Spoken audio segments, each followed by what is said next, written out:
Can't fool flexing cause they know I got the sauce. Got the presence on me, I can't ever take it off. That's why I came country boy stepping, yeah I'm country boy stepping. തല അജിത് കുമാറിന്റെ പുതിയ സിനിമകൾക്കായി ആരാധകർ ഏറെ നാളായി കാത്തിരിപ്പിലാണ്. Release ചെയ്യുന്ന ചിത്രങ്ങൾക്കെല്ലാം തമിഴ്നാട്ടിൽ വൻ ഓപ്പണിങ്ങും കോടികളുടെ കളക്ഷനും നേടിക്കൊടുക്കാൻ നടന് സാധിക്കാറുമുണ്ട്. എന്നാൽ ഗുഡ് ബാഡ് അഗ്ലി എന്ന ചിത്രത്തിന് ശേഷം അജിത്തിൻ്റെതായി പുതിയ സിനിമകളൊന്നും ഇതുവരെ പ്രഖ്യാപിച്ചിട്ടില്ലെന്നാണ് റിപ്പോർട്ടുകൾ.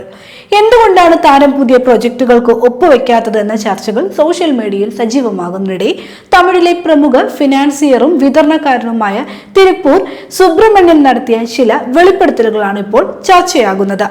ഉയർന്ന പ്രതിഫലം ആവശ്യപ്പെടുന്നതാണ് അജിത്തിന്റെ പുതിയ സിനിമകൾ വൈകുന്നതിന് പിന്നിലെ പ്രധാന കാരണമെന്നാണ് തിരുപ്പൂർ സുബ്രഹ്മണ്യം പറയുന്നത്. തമിഴ് സിനിമാ വ്യവസായത്തിന് നിലവിൽ താങ്ങാൻ കഴിയുന്നതിലും വലിയ തുകയാണ് താരം ചോദിക്കുന്നതെന്നാണ് റിപ്പോർട്ട്.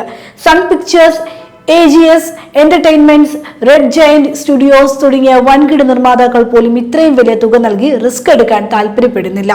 പകരം ലാഭവിഹിതം പങ്കുവെക്കുന്ന ബിസിനസ് രീതിയാണ് അവർക്ക് താല്പര്യം. ഏകദേശം 110 മുതൽ 120 കോടി രൂപ വരെയാണ് അജിത് കുമാർ ഒരു ചിത്രത്തിനായി പ്രതിഫലം ആവശ്യപ്പെടുന്നതെന്നാണ് പുറത്തുവരുന്ന വിവരങ്ങൾ. ഉയർന്ന പ്രതിഫല തർക്കങ്ങൾ പരിഹരിച്ച് തങ്ങളുടെ പ്രിയ താരം എപ്പോൾ പുതിയ ചിത്രം പ്രഖ്യാപിക്കുമെന്ന കാത്തിരിപ്പിലാണിപ്പോൾ അജിത് ആരാധകർ.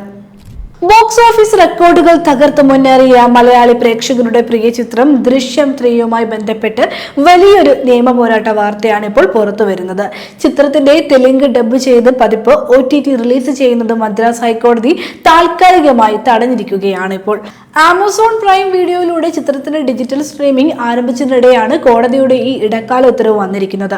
പ്രമുഖ ചലച്ചിത്ര നിർമ്മാണ കമ്പനിയായ രാജ്കുമാർ തിയേറ്റർ പ്രൈവറ്റ് ലിമിറ്റഡ് സമർപ്പിച്ച ഹർജിയിലാണ് കോടതി ഈ നടപടി സ്വീകരിച്ചതെന്നാണ് വിവരം.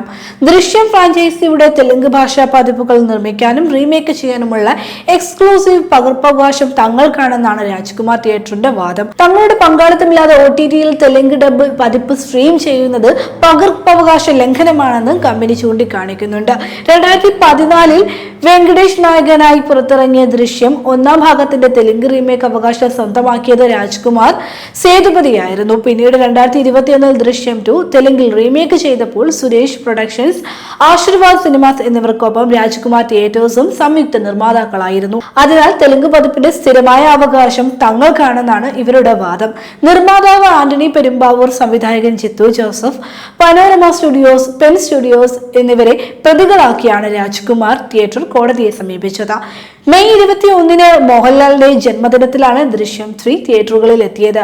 ജൂൺ 19 തന്നെ ആമസോൺ പ്രൈമിൽ സ്ട്രീമിംഗും ആരംഭിച്ചിരുന്നു. എന്തായാലും ഈ പകർപ്പവകാശ തർക്കത്തിൽ കോടതിയുടെ അടുത്ത നീക്കം എന്താകുമെന്നാണ് സിനിമാ ലോകം ഉറ്റുനോക്കുന്നത്.